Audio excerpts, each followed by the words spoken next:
আচ্ছা, তো আমরা শুরু করতে যাচ্ছি আমাদের মাইক্রোপ্রসেসর কোর্স। এই মাইক্রোপ্রসেসর কোর্সের মধ্যে মাইক্রোপ্রসেসর অ্যান্ড মাইক্রোকন্ট্রোলার অথবা মাইক্রোপ্রসেসর অ্যান্ড এমবেডিং সিস্টেম। তো এই কোর্সের মধ্যে আমরা দেখাবো যে একটা কম্পিউটারের যে বেসিক চিপ, অর্থাৎ যেখানে কম্পিউটার অ্যাকচুয়ালি কাজ কারবারগুলো হয়, যেগুলোকে আমরা বলে থাকি অ্যারিথমেটিক লজিক ইউনিট বা এএলইউ। এই এএলইউ যে চিপের মধ্যে কাজ করে, যেটাকে আমরা বেসিক্যালি মাইক্রোপ্রসেসর বলে থাকি, এর ভিতরের মেকানিজম দেখতে কেমন।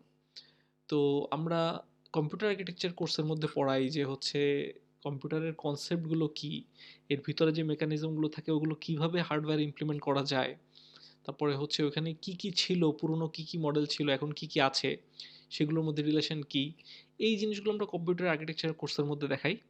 এবং মাইক্রোপ্রসেসর কোর্স হচ্ছে বেসিক্যালি ওইগুলোর অ্যাপ্লিকেশনের ফলে যে মাইক্রোপ্রসেসরগুলো তৈরি হচ্ছে তার বেসিক একটা এখানে সিলেক্ট করাই আছে সিলেবাসে 8086, এইটা কাজ করে কি করে। এটা সেকশন এতে আমরা দেখাবো। সেকশন বিতে আমরা দেখাবো এই মাইক্রোপ্রসেসরের একটা টাইপ আছে যেখানে সকল এক্সটার্নাল ডিভাইস ইন্টিগ্রেট করে একটা চিপের ভিতরেই একটা মিনি কম্পিউটার বানানো হয়, যেটাকে বলে আমরা মাইক্রো কন্ট্রোলার। আমরা ডিটেলসে স্লাইডে দেখাবো। তো ওই মাইক্রো কন্ট্রোলার টপিকগুলো আমরা পড়াবো সেকশন বিতে পরে। আপাতত শুরু হবে সেকশন এ। এখানে আমরা মাইক্রোপ্রসেসর একটা চয়েস করে নিব। আমরা বললাম সিলেবাসে দেওয়া আছে 8086, শুরুর দিকে ছিল হচ্ছে 4004, দেন ছিল 8080, দেন 8085, 8086। এর পরবর্তীতে আরও আসছে পর্যায়ক্রমে, একসময় আসছে সেলেরন, দেন আসছে পেন্টিয়াম, পেন্টিয়াম 3 4, কোর i3 5 7 এবং কোর i9 চলতেছে এখন। তো এইখান থেকে আমরা একটা বেসিক মাইক্রোপ্রসেসর, যেটা আমাদের বর্তমান মাইক্রোপ্রসেসরের পাওয়ারের সাথে বা ক্ষমতার সাথে মেলে, সেখান থেকে একটা চয়েস করে নিব, যেটা হচ্ছে মূলত 8086। এটা কাজ করে কি করে, এর ভিতরে কি আছে, এর ভিতরের মেকানিজমগুলো কাজ করে কি করে, এর ফাংশনালিটি কি, একটা বোঝার চেষ্টা করবো যে এগুলো বানায় কি করে বা এটা অ্যাপ্লিকেবল কোথায়। তো এই কোর্স দিয়ে আমরা যদি এই নলেজগুলো গ্যাদার করতে পারি, একটা ফুল আন্ডারস্ট্যান্ডিং হবে মাইক্রোপ্রসেসর দেখতে কেমন। এবং আমরা যেটা আসলে ওই যে ভিতরে একটা কম্পিউটার খুলে ভিতরে মাদারবোর্ডের ভিতরে একটা চিপ দেখতে পাই, ওর ভিতরটা আসলে কাজ করে কি করে, এটা আমরা শুরুর দিকের একটা মাইক্রোপ্রসেসর দিয়ে ধারণা নেওয়ার চেষ্টা করব।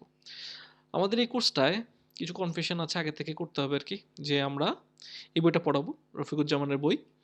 এই রফিকুজ্জামান স্যারের বইটা আমরা হচ্ছে ফলো করতেছি। এর কিন্তু অন্যান্য ইন্টারন্যাশনাল কোর্সে দেখা যায় যে বেশিরভাগ অনেক জায়গায় এই বইটা পড়ায় ভ্যারিয়েন্ট ব্রে। তো এইটা আহ, যদি কেউ রাখতে চায় কাছে নলেজের জন্য, okay fine, you are welcome. But আমাদের যে স্লাইড ওটা মিলে যাবে হচ্ছে এর সাথে। তো এখান থেকে টপিক নিয়ে তুমি যদি এখান থেকে দেখতে চাও, সুযোগ আছে, একটু এক্সট্রা নলেজ গেইন করা যাবে আর কি। তো রফিকুজ্জামান স্যারের বইতেই চ্যাপ্টার ওয়াইজ মিলে যাবে। আহ, কিছু জিনিস আছে যেগুলো আমি হচ্ছে ওয়েবসাইট থেকে কালেক্ট করছি বা অন্যান্য ইন্টারনেট সোর্স থেকে কালেক্ট করা হয়েছে, ওইগুলো স্লাইডের ভিতরে লেখা থাকবে, স্লাইড অনলি, অথবা আমি বলতে বলতে যাব। তো অলরেডি জানার কথা যারা আমার কোর্স দুইবার করে ফেলছো, যে আমার স্লাইডগুলো হচ্ছে শুধুমাত্র ধারণা পাওয়ার জন্য যে কী পড়তে হবে কী করতে হবে। এখান থেকে কোনোভাবেই শুধু স্লাইড পড়ে পরীক্ষাও পাশ করা যাবে না বা জ্ঞান আহরণ করা সম্ভব না। অবশ্যই বইতে পড়তে হবে। মোস্টলি বই থেকে যা যা পড়া লাগবে সেই টপিকগুলো একটা জিস্ট এখানে তুলে ধরা আছে। এবং কিছু কিছু জিনিস আছে যেগুলো হয়তো স্লাইডে নেই, কিন্তু রেলিভেন্ট নাম যদি এসে যায় সেটা বই থেকে পড়ে নিতে হবে। আমার সাজেশন হচ্ছে যে চ্যাপ্টার পড়ানো হচ্ছে ওটা একবার রিডিং পড়ে ফেলা, এবং রিডিং পড়ে তুমি যেটা ম্যাচ করবে দেখবা যে এর সাথে মিলে গেছে এই স্লাইডের টপিকের নাম, তাহলে ওইটুকু হচ্ছে আরেকবার পড়া, তাহলে একটা ক্লিয়ার আইডিয়া আসবে। আচ্ছা, তো প্রথমে আমরা কথাবার্তা বলি মাইক্রোপ্রসেসর কি। মাইক্রোপ্রসেসর কি বলার আগে আমরা একটু রিভাইজ দিয়ে আমাদের মনে করি কম্পিউটারকে কয় ভাগে ভাগ করা যায়। একটা কম্পিউটারে যদি আমরা ওভারঅল টপ ভিউ থেকে দেখি, তার মধ্যে থাকে হচ্ছে সিপিইউ, সরি অটো কমপ্লিট নিয়ে এসেছে, আচ্ছা সিপিইউ, দেন তার মধ্যে থাকে হচ্ছে মেমোরি, এরপরে মেমোরির মধ্যে থাকে হচ্ছে মেমোরি বাদে থাকে হচ্ছে, মেমোরির ভিতরে কি থাকে আমরা আলোচনা করব, এ বাদে থাকে হচ্ছে বাস, ইন্টারকানেক্টেড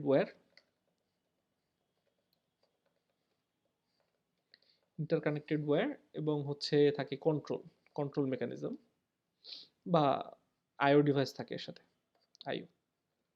আচ্ছা, মেমোরির ভিতরে অনেক কিছু থাকে।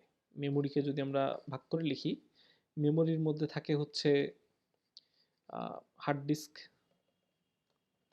এসএসডি, তারপরে থাকে হচ্ছে প্রাইমারি মেমোরি, এবং থাকে হচ্ছে আচ্ছা প্রাইমারি মেমোরির আরেকটা নাম হচ্ছে আমরা লিখি র্যাম, এই র্যামের মেমোরির বদলে রমও হতে পারে, রিড অনলি মেমোরি। র্যাম মানে হচ্ছে র্যান্ডম অ্যাক্সেস মেমোরি। এছাড়া থাকে হচ্ছে যে দুইটা সচরাচর আমরা নাম শুনি না বা চিনি না, ক্যাশ এবং হচ্ছে রেজিস্টার্স।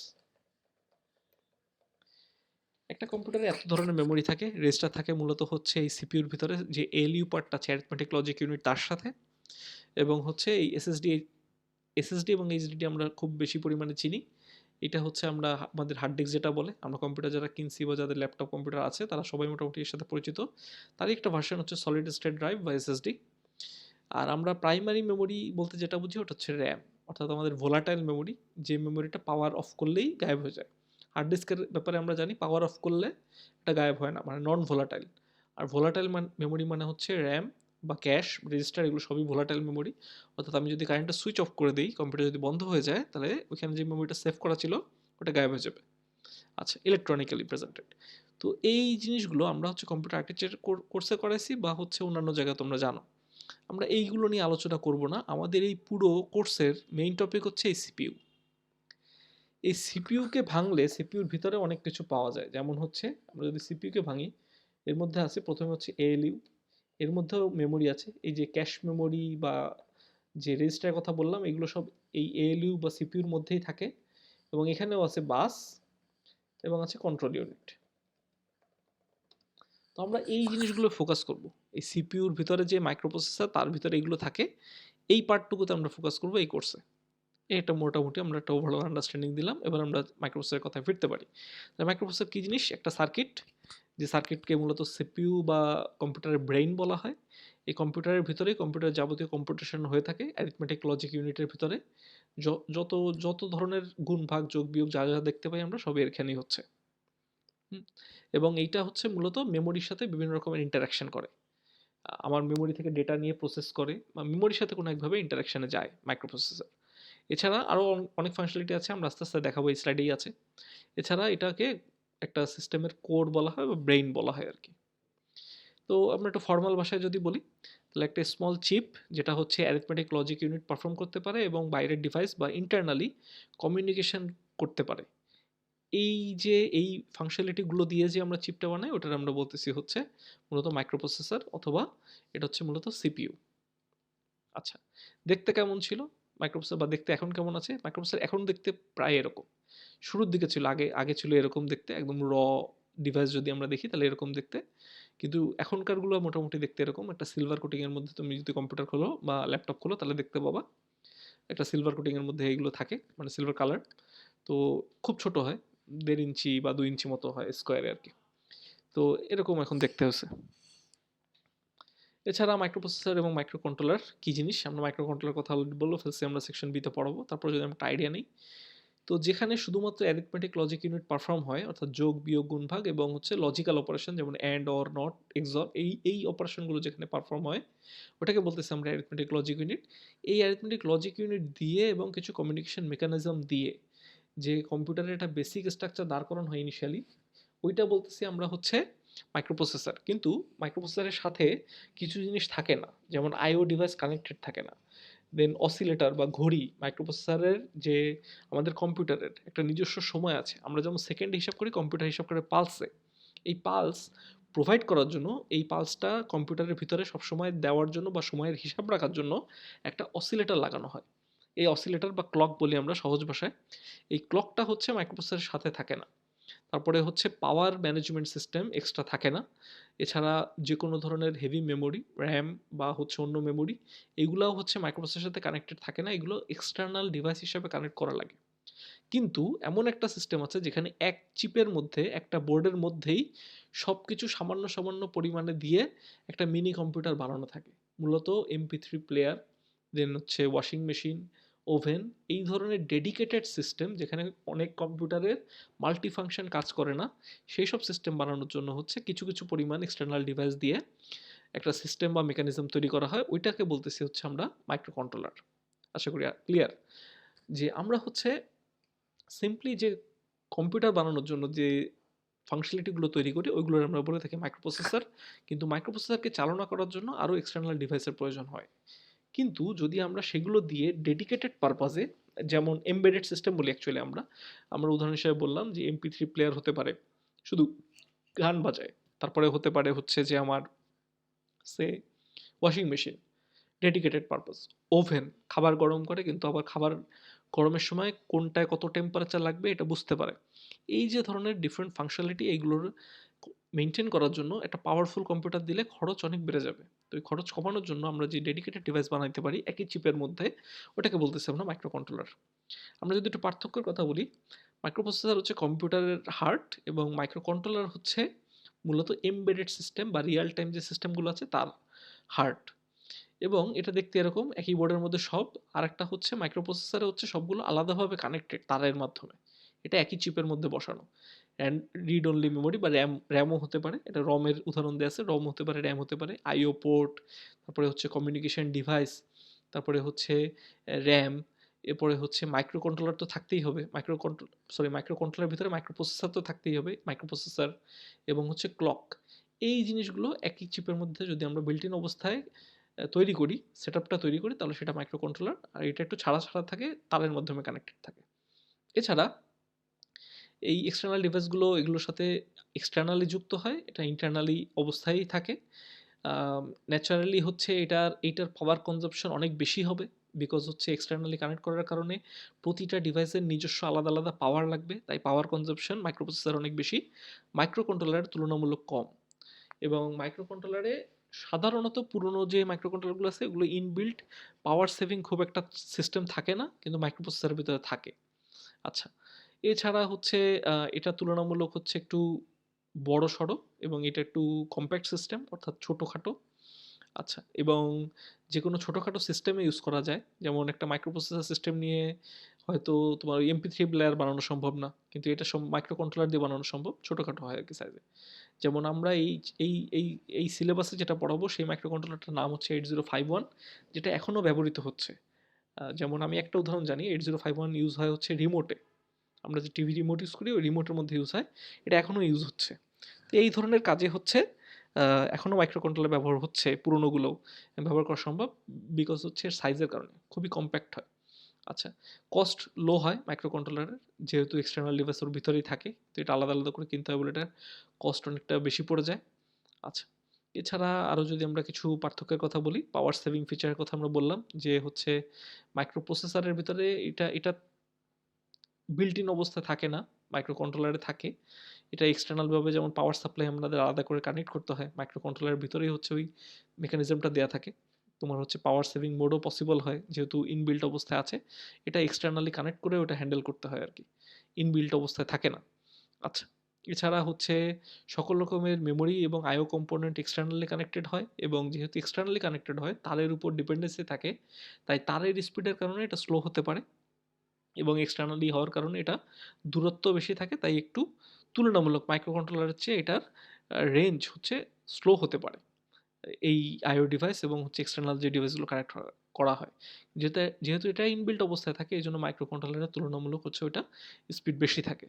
আচ্ছা, লেস নাম্বার অফ রেজিস্টার থাকে হচ্ছে তোমার, দেখা যায় মাইক্রোপ্রসেসরে, যেহেতু মাইক্রোপ্রসেসরে এক্সটার্নাল মেমোরি খাটানো হয়, তো এই জন্য হচ্ছে দেখা যায় যে মাইক্রোপ্রসেসরে মোটামুটি লেস নাম্বার অফ রেজিস্টার থাকে, কিন্তু যেহেতু মাইক্রো কন্ট্রোলারের মেমোরি কম এবং এটার কিছু ডেডিকেটেড পারপাস আছে, মোটামুটি এটায় তুলনামূলক হচ্ছে রেজিস্টার সংখ্যা দেখা যায় বেশি থাকে, এবং এই জন্য তোমার কোড লেখার সময় একটু বেনিফিট হয় আর কি।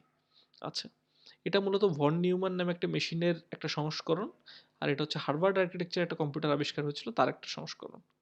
আচ্ছা, মূলত মাইক্রোপ্রসেসর পার্সোনাল কম্পিউটার ক্ষেত্রে কাজে লাগে, এবং রিয়েল টাইম সিস্টেম বা এমবেডেড সিস্টেমের ক্ষেত্রে কাজে লাগে হচ্ছে আমার মাইক্রো কন্ট্রোলার। তো দেখতে কেমন ছিল, আস্তে আস্তে কেমন হলো? তো শুরুতে ছিল এরকম লম্বাটে ধরনের, এরপর এটা ছোট হতে হতে হতে এখন মোটামুটি এরকম একটা অবস্থায় পৌঁছেছে আমাদের এই মাইক্রোপ্রসেসর সিস্টেম। এবং দেখা গেছে যে এই মাইক্রোপ্রসেসর সিস্টেম যখন এরকম অবস্থায় পৌঁছালো, তখন হচ্ছে আগে আমাদের কম্পিউটারটা বড় ছিল, আমরা রোগা ছিলাম। এখন দিন দিন হচ্ছে যত যাচ্ছে মাইক্রোপ্রসেসর ছোট হওয়ার কারণে আমাদের ল্যাপটপ ছোট হয়ে আসতেছে, তা আমাদের অবস্থা খারাপ হয়ে যাচ্ছে, কারণ সারাদিন আমরা কম্পিউটার সামনে বসে থাকি। আমরা একটু ইতিহাস নিয়ে কথা বলি, খুব সংক্ষেপে বলবো আমরা, দেখে নিও, স্লাইডে তো থাকতেছি পুরো ডিটেলসটা।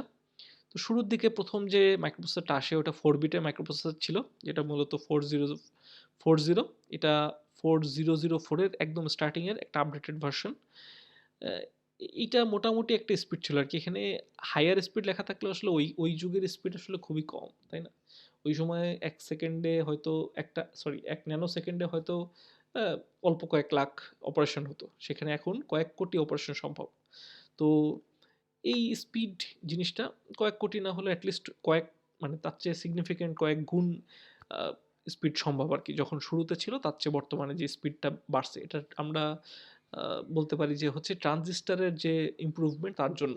শুরুর দিকে ১ ইঞ্চি পরিমাণ জায়গায় যে কয়টা ট্রানজিস্টর থাকতো তার থেকে কয়েক গুণ এবং কয়েকশো গুণ বললেও ভুল হবে না। এটলিস্ট একটা হিউজ অ্যামাউন্ট অফ টাইমস হচ্ছে বর্তমানে রেজিস্টার বেশি আছে। আমরা অলরেডি আগের বিভিন্ন কোর্স থেকে জানি যে হচ্ছে ট্রানজিস্টার অ্যাপ্রক্সিমেটলি ১৮ মাসে দ্বিগুণ হচ্ছিল তখনকার যুগে। প্রায় ৭০ সাল থেকে যখন এই ট্রানজিস্টার ছোট হওয়া শুরু করলো, তারপর থেকে দেখা গেছে প্রায় অলমোস্ট প্রতি ১৮ মাসেই এই ট্রানজিস্টারের সংখ্যা দ্বিগুণ আকারে বাড়ছে এবং যত ট্রানজিস্টার বাড়ছে তত হচ্ছে তোমার প্রসেসিং ক্ষমতা বাড়ছে কম্পিউটারের এবং সেই সাথে স্পিড বৃদ্ধি পাইছে। কিন্তু শুরুতেও মোটামুটি এই কম্পিউটারটায় এর আগেও কিন্তু কম্পিউটার ছিল। আমরা এই 4040 থেকে শুরু করছি। কিন্তু এর আগেও কিন্তু ছিল Enigma machine, von Neumann machine ওই যে নামগুলো আমরা একটু আগে দেখলাম। ওই মেশিনগুলোও ছিল। ওই মেশিনগুলোই ছোট হতে আসছে। এই মাইক্রোপ্রসেসরটাকে আমরা আমাদের মাইক্রোপ্রসেসরের যে ফ্যামিলি তার স্টার্টিং ধরতে পারি। বর্তমান যে মাইক্রোপ্রসেসর ফ্যামিলি। এইজন্য এটার কথা আলাদা করে বলা হচ্ছে। এটা একটা 4 বিট মাইক্রোপ্রসেসর অর্থাৎ হচ্ছে একটা মাইক্রোপ্রসেসর আমরা যদি একটা কম্পিউটারের কথা বলি, তাহলে কম্পিউটারের একটা বিশেষ যে টার্মটা আমাদের জানা লাগবে সেটার নাম হচ্ছে ওয়ার্ড। ওয়ার্ড মানে কি? ওয়ার্ড মানে মূলত হচ্ছে uh how much a computer can handle, how much আমরা একটু বলি হাউ মাচ বিটস। আমরা জানি যে নাম্বার সিস্টেমে কাজ করে আমাদের কম্পিউটার বাইনারি, হেক্সাডেসিমাল। তো একবারে কয়টা বিট হচ্ছে আমাদের কম্পিউটার হ্যান্ডেল করতে পারে? How much bits a computer can handle at a time. এইটা হচ্ছে ওয়ার্ড, তাই না? একবারে একটা নাম্বারে যদি আমি রিপ্রেজেন্ট করি ওইটা আসলে কত বিটে কনভার্ট হয়ে কম্পিউটারে সেভ হবে বা কম্পিউটার কত বিটে কনভার্ট করে ওটাকে নিয়ে ক্যালকুলেশন করবে। তো এটা ৮ বিট হতে পারে, ৪ বিট হতে পারে, বর্তমানে ৬৪ বিট হতে পারে, ৩২ বিট হতে পারে, বিভিন্ন। তো এই জিনিসটাই 4 বিটে শুরু হয়েছিল যখন এটা 4004 অথবা 4040 ছিল। এবং মোটামুটি ওভেন-টোভেন বা এই ধরনের সিস্টেমে লো এন্ড অ্যাপ্লিকেশনের মধ্যে এটা এখনো বেঁচে আছে। এই মাইক্রোপ্রসেসর ইউজ হচ্ছে এবং এটা যে নাম্বার সিস্টেমটা ব্যবহার করতো সেটা হচ্ছে 4 bit BCD, binary coded decimal. আমরা জানি যে অনেক ধরনের নাম্বার সিস্টেম আছে, বাইনারি সিস্টেম, হেক্সাডেসিমাল, অক্টাল। তো এইটা মূলত ছিল হচ্ছে 4 বিট বিসিডি বেসড। এর পরবর্তীতে দেখা গেল যে এইটারই ইমপ্রুভ হয়ে 8 বিট একটা ভার্সন আসলো যেটা 8008 1971 সালে। এটার একটু এইটা আর এটা একটু সিগনিফিক্যান্ট জাম্প ছিল আরকি। এটা মোটামুটি 16 কিলোবাইট পর্যন্ত মেমোরিকে অ্যাড্রেস করতে পারত। অর্থাৎ এর অ্যাড্রেসিং পাওয়ার ছিল 16 কিলোবাইট। আ আমি যদি একটু সংক্ষেপে একটু বলে নেই যে এই জিনিসটা আসলে কি বুঝায়? সাপোজ ধরো তুমি ৮ টা তার লাগাইলা একটা কম্পিউটারে। যেকোনো সিস্টেম কানেক্ট করার জন্য ওই কম্পিউটারের ভিতরে ৮ টা করে তার আছে। তার মানে ওই কম্পিউটারটা 2 টু দি পাওয়ার 8 সংখ্যক অ্যাড্রেস জেনারেট করবে। অর্থাৎ এই কয়টা ঘরের মেমোরিকেই শুধুমাত্র ও কল করতে পারবে। আমরা যদি একটা খুব ছোট উদাহরণ দিয়ে বুঝাই, সাপোজ ধরো ২ টা তার আছে। তাহলে তুমি ৪ টা মেমোরি লোকেশনকে কল দিতে পারবা। ০০, ০১, ১০, ১১। কেন? কারণ হচ্ছে ২ টা তার থাকলে 2 টু দি পাওয়ার ২ অর্থাৎ ৪ টা মাত্র অ্যাড্রেস তৈরি করা সম্ভব একটা কম্পিউটারে। তাহলে ৪ টা অ্যাড্রেস দিয়ে ৪ টা ঘরকে চিনানো যায়। র‍্যামের ৪ টা ঘরকে। আমরা একটু উদাহরণ হিসেবে যদি দেখি, সাপোজ ধরো এখানেই দেখি। এটা ধরো আমার একটা র‍্যাম। আমরা একটু কল্পনা করে নিই। এটা হচ্ছে আমার র‍্যামের ঘর। এই প্রতিটা ঘরে হচ্ছে ডেটা থাকে, ইনস্ট্রাকশন থাকে, হ্যাঁ? এখন এই ঘরগুলোকে চেনে কি করে কম্পিউটার? এই ঘরগুলোকে নাম দেয়। যে নামটা আমরা বলতেছি হচ্ছে অ্যাড্রেস, হ্যাঁ? অ্যাড্রেস। এই যে নাম, এই যে ঘর, এই ঘরগুলোকে একটা নাম দেয়। এই নামগুলোকে আমরা বলি অ্যাড্রেস।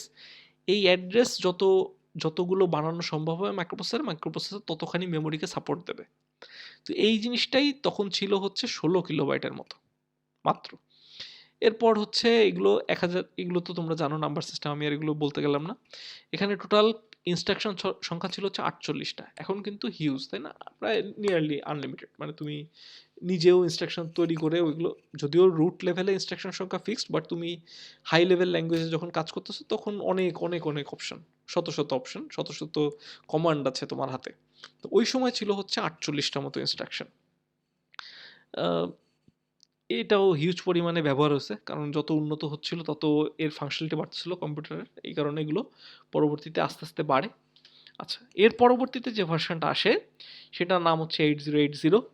এটাও একটা এইট বিট মাইক্রোপ্রসেসর, এবং মূলত মোটরোলা এটাকে নিয়ে একটু বেশি মানে আগায় যায়।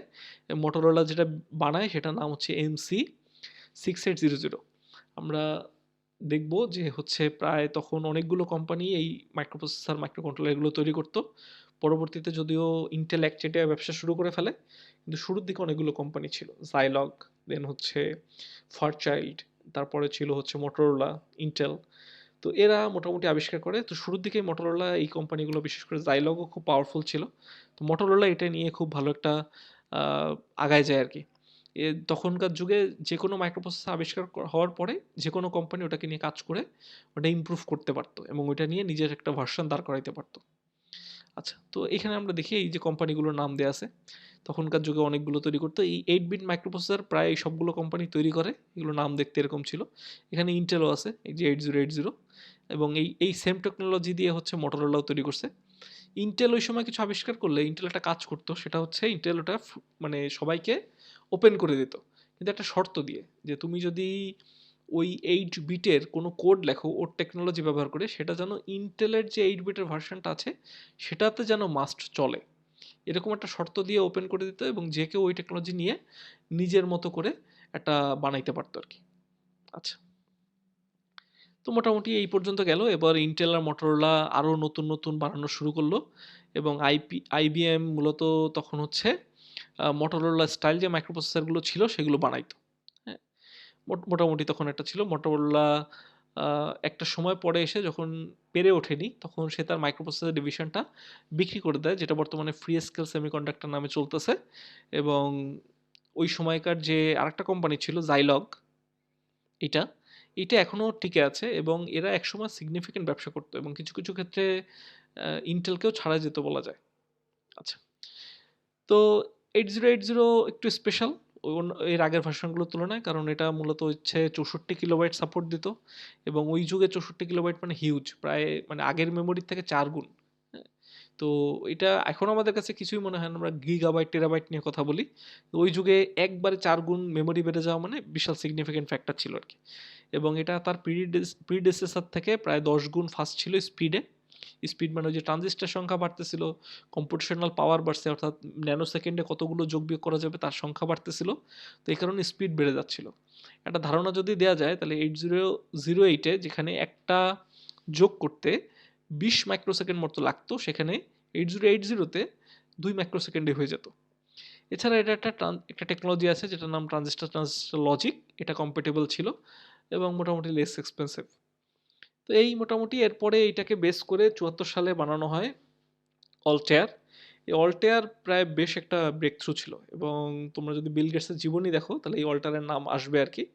বিল গেটস কোনো একভাবে জানতে পারে যে অল্টেয়ার একটা ব্রেক থ্রু আসতেছে, এবং এটা একটা সিগনিফিকেন্ট চেঞ্জ আনবে আর কি এই ইন্ডাস্ট্রিতে। তো বিল গেটস এবং পল অ্যালান নামে দুইজন একটা এই কোম্পানিতে চাকরি শুরু করে, এবং সেখান থেকেই প্রথম ডস অপারেটিং সিস্টেম তৈরি হয়, যেটা বর্তমানে এই যে আমরা যেটা উইন্ডোজ ব্যবহার করি এটা কনভার্ট হয় আর কি। ওরা যখন ওটা ছেড়ে দিয়ে নিজেরাই আবার মাইক্রোসফট প্রতিষ্ঠা করে এবং এই উইন্ডোজ নিয়ে আসে, কিন্তু শুরুর দিকে এটা ডস অপারেটিং সিস্টেম নামেই পরিচিত ছিল। এরপরে আসে 8085, যেটা বর্তমান আমাদের যে মাইক্রোপ্রসেসর ফ্যামিলি আছে তার একটা ভালো একটা স্টার্টিং পয়েন্ট বলা যায়। তো এটা 77 সালে আসে, এটাও 8 বিট 8 বিট ছিল, এটাও পর্যন্ত 8 বিট ছিল, কিন্তু এটার স্পিড তুলনামূলক হিউজ আকারে বেশি ছিল। হ্যাঁ, তো এইটা ছিল হচ্ছে তোমার আরও স্পিড বেড়ে যায়, এবং প্রায় আহ, এতগুলা পরিমাণ ইনস্ট্রাকশন পার সেকেন্ডে এটা এক্সিকিউট করতে পারতো। এবং এইটাও হচ্ছে ইন্টেলের একটা বড় সড়ো ব্রেক থ্রু, ইন্টেলই এটা মূলত অ্যাডভান্স লেভেলে নিয়ে যেতে সক্ষম হয়। 8080-র হিউজ অ্যামাউন্টে বিক্রি হয়, প্রায় ইন্টেলই শুধুমাত্র প্রায় 100 মিলিয়ন বিক্রি করে। হ্যাঁ, প্রায় 100 মিলিয়ন পর্যন্ত বিক্রি করে। এটা এখনও টিকে আছে, এখনও বিভিন্ন ডিভাইসের মধ্যে ইউজ হচ্ছে। জাইলক প্রায় 500 মিলিয়ন 8080 বিক্রি করে। তখন জাইলক খুব পাওয়ারফুল ছিল, পরবর্তীতে ইন্টেল একাই মার্কেট দখল করে ফেলে। সো এই 8 বিট মাইক্রোপ্রসেসর প্রায় 700 মিলিয়ন বিক্রি হয়েছে সারা বিশ্বে। এরপরে আসে হচ্ছে আমাদের 80 8086 এবং 8086 এর টোটাল 3টা ভার্সন আসে। একটা হচ্ছে 8088, একটা হচ্ছে 80286 এবং 80386। এই ভার্সন 3টা মূলত হচ্ছে 8086 ফ্যামিলিরই, কিন্তু বিভিন্ন রকমের চেঞ্জেস আসে এর মধ্যে। যেমন একটা হচ্ছে ভার্চুয়াল মেমোরি ইন্ট্রোডিউস হয় 80386 এ। স্পিড রিলেটেড অনেক হয় এবং বিশেষ করে মেমোরি সাপোর্ট এটাও বাড়তে থাকে। এগুলো নিয়ে আমরা আস্তে আস্তে পরবর্তীতে আলোচনা করব। আমরা একটা স্লাইডই আমরা রাখছি বা চ্যাপ্টার একটা অংশই আছে যেখানে আমরা এই 8086 এর ভার্সনগুলো নিয়ে আলোচনা করব। এখন খুব ডিটেলস আমরা যাব না, কিন্তু আমরা একটু কিছুটা ধারণা দিই। 8086 এ হচ্ছে প্রথম 16 বিট ইউজ করা হয়। এটা একটা 16 বিট মাইক্রোপ্রসেসর এবং এটা মূলত দেখা যায় যে এর এক একটা ইনস্ট্রাকশন এক্সিকিউট করতে 400 ন্যানোসেকেন্ড লাগে। প্রায় 2.5 মিলিয়ন ইনস্ট্রাকশন সম্ভব ছিল 1 সেকেন্ডে। আমরা যদি একটু সামান্য ধারণা দেই, এই যে এখানে ছিল হচ্ছে 8085, যেখানে ছিল মাত্র 7,69,230টা, সেখানে এখানে প্রায় 25 লাখ একসাথে সম্ভবত। তো হিউজ ইমপ্রুভমেন্ট আসে 8085 এ এবং এরা দুইজনই হচ্ছে 8086 এটাই হচ্ছে এই পরিমাণ উন্নতি সম্ভব হয় এবং 8086 ও 8088 এ প্রায় 1 মেগাবাইট পর্যন্ত মেমোরি সাপোর্ট দেয়। এটাও যদি আমরা একটু পুরোনো স্লাইডের কথা মনে করি, যে যেখানে 64 কিলোবাইট 16 কিলোবাইটের কথা বলতেছিলাম আমরা, সেখানে একবারে 1 মেগাবাইট পর্যন্ত সাকসেসফুল হয়। তো হিউজ মেমোরি আসে এই এই সময়কার হিসাব অনুযায়ী। এই চেঞ্জগুলোর জন্য 8086 আমাদের প্রোগ্রামিং বা আমাদের যে কম্পিউটারের ব্যবহার এটাকে অন্য লেভেলে নিয়ে যায়। যেমন এই 8086 আসার পরে আস্তে আস্তে আমরা ওই যে গ্রাফিক্যাল ইউজার ইন্টারফেস এগুলোর সাথে পরিচিত হওয়া আস্তে আস্তে শুরু করি এবং একটা সিগনিফিক্যান্ট চেঞ্জ হচ্ছে ইনস্ট্রাকশন পাইপলাইনে। অর্থাৎ কয়টা ইনস্ট্রাকশন একসাথে কম্পিউটারে এক্সিকিউশন শুরু হবে, একের পর এক লোড হবে এবং কাজ করা শুরু করবে প্যারালালি। এই জিনিসটা সম্ভব হয় এই 8086 থেকে, যেখানে শুরুতে 4 বাইট ইনস্ট্রাকশন বা 6 বাইট ইনস্ট্রাকশন পর্যন্ত একসাথে লোড করে প্যারালালি এক্সিকিউট শুরু করা সম্ভব ছিল। প্যারালালি এক্সিকিউট বলা যাবে না, কিন্তু প্যারালালি রিসোর্সের ব্যবহার শুরু করা সম্ভব হয়েছিল।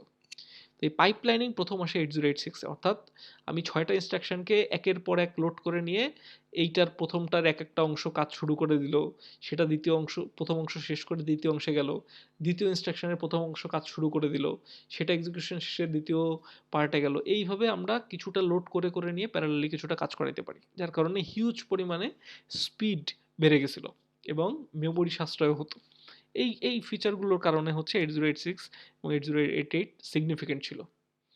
আচ্ছা, প্রায় 20,000-এর উপর ভ্যারিয়েশন আছে। ওই যে আমরা বলছিলাম যে এইগুলো নিয়ে যে কেউ বিভিন্ন রকমের সেটআপ তৈরি করতে পারতো, মানে ডিফারেন্ট একটা ভার্সন তৈরি করতে পারতো। এখানে মাল্টিপ্লাই এবং ডিভিশন ইনস্ট্রাকশনও ইন্ট্রোডিউসড হয়, ইমপ্রুভ হয় আর কি। আচ্ছা, তো 8086 মূলত হচ্ছে complex instruction set architecture use করতো। ওই সময় তখনও রিস্ক সম্ভব হয়নি। এরা সিস্ক বেসড ইনস্ট্রাকশন নিয়ে কাজ করতো। মোটামুটি একটা সিগনিফিকেন্ট সংখ্যক তোমার রেজিস্টার ইউজ করা হতো এবং রেজিস্টারগুলো সাইজও ছিল হচ্ছে প্রায় 16 বিট। 16 বিট না, রেজিস্টারগুলো সাইজ ছিল 8 বিট, কিন্তু হচ্ছে মানে বেশি সংখ্যক রেজিস্টার ব্যবহার করা সম্ভব ছিল এর আগের তুলনায়। বিশেষ করে 8086 এর কোডিং আমরা দেখব একটা স্লাইডে, একটা চ্যাপ্টারে হচ্ছে চ্যাপ্টার একটা অংশে এর কোডিং আছে, যে এটা নিয়ে কোড করা যায় কিভাবে বা এটা দিয়ে ছোটখাটো প্রোগ্রাম কিভাবে তৈরি করতে তার একটা ধারণা দেওয়ার জন্য। ওখানে আমরা দেখতে পাবো যে 8086 এ অনেকগুলো রেজিস্টার মেমোরি ইউজ করে, কিন্তু যেখানে 8085 যোগ বিয়োগের জন্য মূলত একটা রেজিস্টারকে ইউজ করতো। এর কারণ হচ্ছে ওইটার নাম হচ্ছে অ্যাকুমুলেটর বেসড মাইক্রোপ্রসেসর এবং 8086 ছিল হচ্ছে মূলত জেনারেল পারপাস মাইক্রোপ্রসেসর। কি জিনিস এইগুলো নিয়ে আমরা সামনের স্লাইডে আরেকটু ডিটেলসে ধারণা দিব।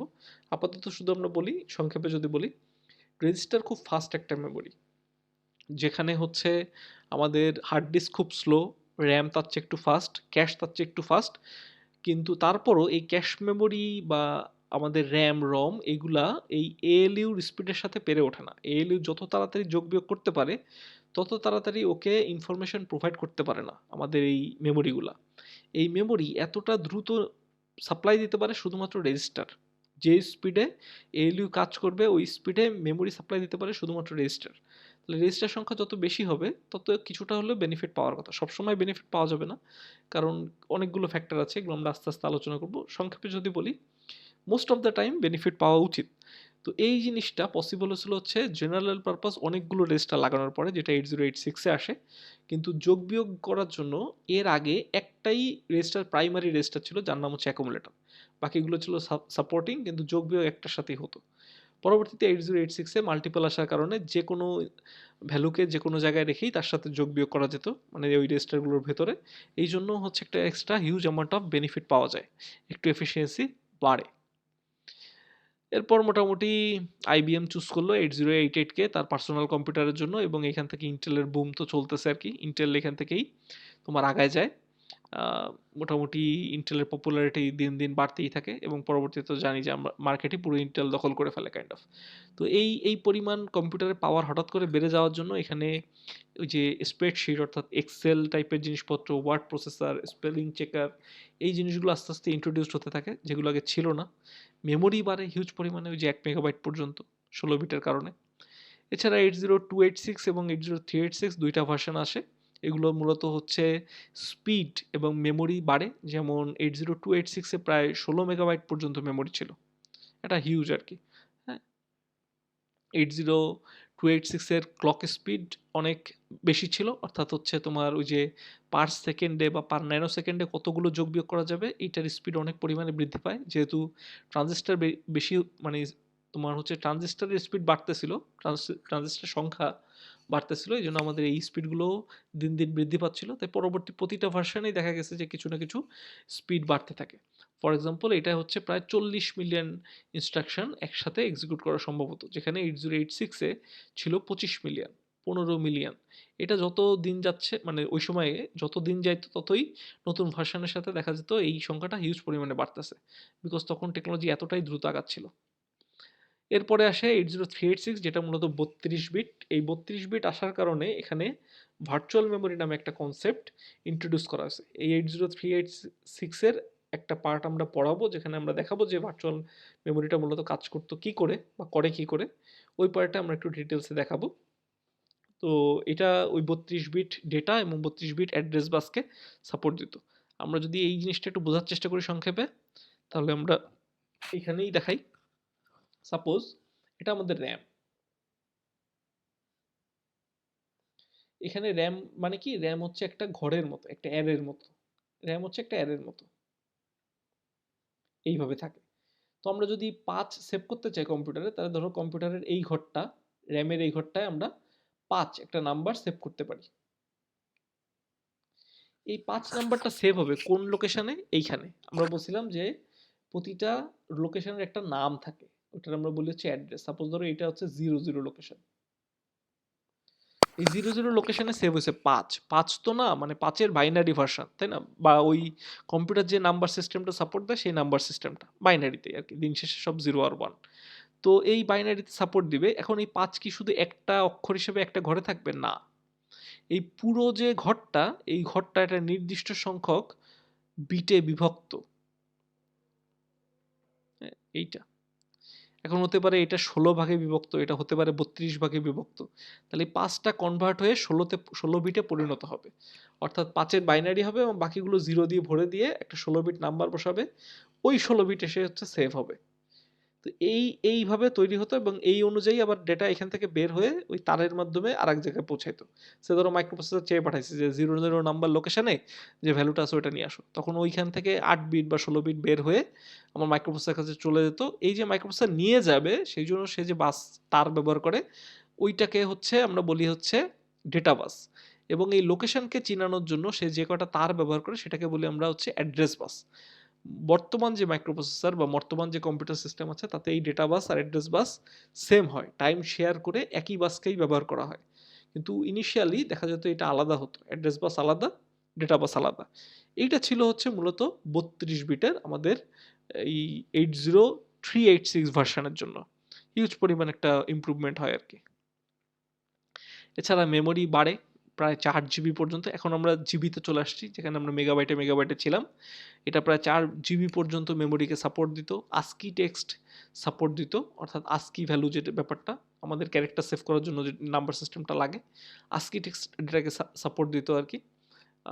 এছাড়া এটা প্রায় হচ্ছে তোমার 4 জিবি হচ্ছে এক্সটার্নাল মেমোরি লাগানো সম্ভব ছিল, মানে ওইখানে অ্যাড্রেসিং করা যেত, কিন্তু অ্যাকচুয়াল যে র্যাম রম ওটা মূলত 16 মেগাবাইটের, এবং এটা 16 বিটের ডেটা এবং 24 বিটের অ্যাড্রেস বাস ফিজিক্যালি ইউজ করতো, যেটা আলাদাভাবে হচ্ছে তোমার ওই যে 32 বিটে কনভার্ট করে নেওয়া যেত। কিভাবে কনভার্ট করে ভার্চুয়াল মেমোরি কনসেপ্ট, ওটা আমরা আস্তে আস্তে পড়াবো। আপাতত এটুকু জানি যে আমরা 32 বিটকে এটা সাপোর্ট দিত, এটা একটা 32 বিট মাইক্রোপ্রসেসর, কিন্তু এর যে ফিজিক্যাল ডেটা ছিল ওখানে 16 বিট ডেটা এবং 64 বিট অ্যাড্রেস বাস ব্যবহার করা হতো, যেটা দিয়ে আমরা 32 বিটের অ্যাড্রেস জেনারেট করে ব্যবহার করতে পারি। অর্থাৎ মাইক্রোপ্রসেসর সবসময় কাজ করতেছে এই 16 বিট ডেটা, 24 বিট অ্যাড্রেস বাস এইগুলো নিয়ে, কিন্তু এটাকে পরবর্তীতে 32 বিটের আমাদের যে 32 বিটের ডেটা লাগলে দুইটা 16 বিটের ডেটাকে নিয়ে কাজে লাগায়, জোড়া লাগায় হচ্ছে 32 বিটের ডেটা জেনারেট করা যেত, আবার এই 16 বিটের অ্যাড্রেসকে দিয়ে 32 বিটের অ্যাড্রেস জেনারেট করা যেত। এইগুলো পসিবল। কিভাবে পসিবল আমরা আস্তে আস্তে দেখাবো, আপাতত আমরা একটু ধারণা নেই যে আমাদের ইতিহাসটা জানার চেষ্টা করি। এই মোটামুটি আমাদের একটা ওভারঅল আইডিয়া আসলো যে মাইক্রোপ্রসেসরের উন্নতি হয়েছিল কীভাবে। এরপরে তো আরও আসছে, ওই যে ইন্টেল সেলেরন আসছে, দেন পেন্টিয়াম আসছে, আমরা অত দূর যাবো না, এগুলো আমাদের শুরুর দিকের কোর আর কি।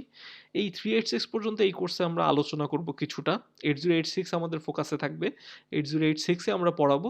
এইগুলোর সাথে এইগুলোর হচ্ছে আমরা একদম শেষের দিকে যে ধারণা দিব যে কতটা ইমপ্রুভ হয়েছে বা এর কোন কোন টেকনোলজি এখনও আমাদের কাজে আসতেছে। আচ্ছা, এখানে র্যাম রিফ্রেশমেন্ট 80386-এ একটা ভার্সন আছে EX, এখানে র্যাম রিফ্রেশমেন্ট বর্তমানে এই এখনও DDR-এ এই জিনিস কাজে লাগে, ওইটা কাজে লাগতো। দেন ওখানে 26 বিট ফিজিক্যাল অ্যাড্রেস ছিল, দেন হচ্ছে 16 বিটের ডেটা বাস ব্যবহার করা হতো। পরবর্তী একটা ভার্সন আসে আর কি। আচ্ছা, এই 80386 ভার্সনে হচ্ছে গ্রাফিক্যাল ইউজার ইন্টারফেস ইন্ট্রোডিউসড হয়, অর্থাৎ হচ্ছে যে আমরা বর্তমানে যে মনিটর দেখতে পাই, সুন্দর সুন্দর ডিজাইন দেখতে পাই, এই সময় একটা মনিটর লাগানো হতো যেগুলো হচ্ছে মূলত ভিজিএ টাইপের, যেখানে প্রায় 640 পিক্সেল সাপোর্ট দিত এবং প্রতি স্ক্যানে প্রায় 480টা করে লাইন স্ক্যান হতো। এই কথাগুলো যদি বোঝা না যায় তাহলে আমাদের সিলেবাসের বাইরের অংশ, আমরা একটা ধারণা দেওয়ার জন্য যে এইগুলো আসলে কী বোঝায়, ইমপ্রুভমেন্ট কীভাবে হয়, সেই জন্য এগুলো স্লাইডে রাখছি। তো এটার ইন ডিটেলসে কাজ করে কীভাবে জানতে গেলে আমার মনে হয় একটা ইউটিউব সার্চই যথেষ্ট, যে হচ্ছে একটা মনিটর কাজ করে কী করে, কিংবা ওই যে বড় বড় মোটা মোটা যে মনিটরগুলো ছিল আমাদের আগের সিআরটি মনিটর, ওইগুলো কাজ করে কী করে, ভিজিএ যে রেজুলেশন ছিল এটা কাজ করে কী করে, এগুলোর কয়েকটা ইউটিউব সার্চ দিলে একটু ক্লিয়ার হয়ে যাবে। ওটা আমাদের বুঝাইতে গেলে এখন ওর উপরে আমার 30 মিনিটের একটা লেকচার দেওয়া লাগবে। তো আপাতত আমরা বুঝি যে 640 পিক্সেলের হচ্ছে রেজুলেশনের মনিটরকে সাপোর্ট দিত, এবং পার স্ক্যানিংয়ে হচ্ছে 480 লাইন পর্যন্ত স্ক্যান হতো। এছাড়া এটা প্রায় 2,56,000 পিক্সেলকে সাপোর্ট দিত। মানে ওই সময় এর কারণেই হচ্ছে এই গ্রাফিক্যাল ইউজার ইন্টারফেস ডিপেন্ডেন্ট বা এটা ব্যবহার করে যে সকল আধুনিক সফটওয়্যার বানানো যায় সেগুলো সম্ভব হয়েছিল। তো মাইক্রোপ্রসেসরের কাজ কি? মূল কাজ হচ্ছে যোগ বিয়োগ গুণ ভাগ, অ্যারিথমেটিক লজিক ইউনিট, এবং ওই একই সাথে অ্যান্ড অপারেশন, অর অপারেশন। তো মূলত মাইক্রোপ্রসেসরের কাজ হচ্ছে অ্যারিথমেটিক লজিক ইউনিট পারফর্ম করা। এছাড়া আরও কিছু কাজ আছে, যেমন মেমোরি থেকে আইওতে ডাটা যাবে না, ডাটা থেকে আইওতে আসবে, এই কাজগুলো ট্রান্সফারিং, কমিউনিকেশন, বাইরের যে এক্সটার্নাল ডিভাইস আছে তাদের সাথে কমিউনিকেট করা। এরপর ধরো একটা পেন ড্রাইভ লাগানো হলো, পেন ড্রাইভের সাইজ হচ্ছে 16 বিট, কিন্তু তুমি যে মাইক্রোপ্রসেসরটা নিয়ে কাজ করতেছো ওটা দেখা গেল 32 বিট, তাহলে তো দুইটা টেকনোলজিতে মিললো না। তাহলে এই দুইটার মধ্যে রিলেশন হবে কি করে, এই জিনিসটাকে হ্যান্ডেল করা, কমিউনিকেশন করা, এইগুলো হচ্ছে মাইক্রোপ্রসেসর কাজের মধ্যে পড়ে।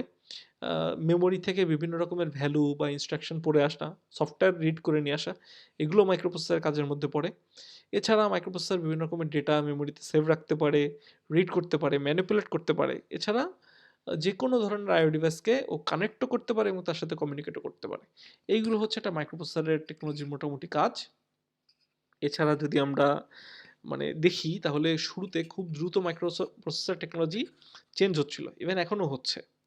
এখনও অবশ্যই যে আমরা বলছিলাম যে ইন্টেলের ইমপ্রুভমেন্ট থেমে গেছে, কারণ হচ্ছে আমাদের সার্কিট গরম হয়ে যাচ্ছে, ট্রানজিস্টর সংখ্যা বাড়ানো যাচ্ছে না, কিন্তু তারপরও এখনও কিছুটা চেঞ্জ করার চেষ্টা হচ্ছে। তো কথা হচ্ছে এই চেঞ্জটা কেন করা হচ্ছে, তো কয়েকটা জিনিসকে ইমপ্রুভ করার জন্য। ফর এক্সাম্পল স্পিড, তারপরে হচ্ছে রিলায়েবিলিটি, কনভিনিয়েন্স অর্থাৎ ব্যবহারযোগ্যতা, তারপরে হচ্ছে পাওয়ার ডিসিপেটেশন, পাওয়ার কমানো বাড়ানো, বা পাওয়ারকে হচ্ছে যাতে কম পরিমাণে পাওয়ার লাগে, যেহেতু এখন ডিভাইস অনেক পাওয়ারফুল হচ্ছে এবং একই সাথে সক্ষমতা বাড়তেছে, এবং একই সাথে হচ্ছে ডিভাইসের এক্সটার্নাল ডিভাইসের উপর ডিপেন্ডেন্সি বাড়তেছে, তাই পাওয়ার অনেক বেশি লাগতেছে। তো এইটাকে কিভাবে এফিশিয়েন্টলি ইউজ করা যায় সেই জন্য হচ্ছে আমাদের মাইক্রোপ্রসেসর টেকনোলজি মানে ক্রমান্বয়ে হচ্ছে চেঞ্জ হচ্ছে ওইটাকে অ্যাডাপ্ট করার জন্য। এছাড়া কস্টিং কমানো যায় কী করে? এইসব জিনিস এই জিনিসগুলো এই অ্যাসপেক্টগুলো উন্নতি করার জন্যই হচ্ছে মাইক্রোপ্রসেসর টেকনোলজি প্রচুর পরিমাণে চেঞ্জ হচ্ছে।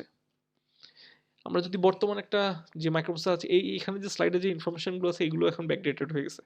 এর চেয়েও এখন স্টেট অফ দ্য আর্টে উন্নত আছে। যেমন একটা আমি জানি সেটা হচ্ছে এই 16 এমবি এখন 25 এমবি পাওয়া যায়।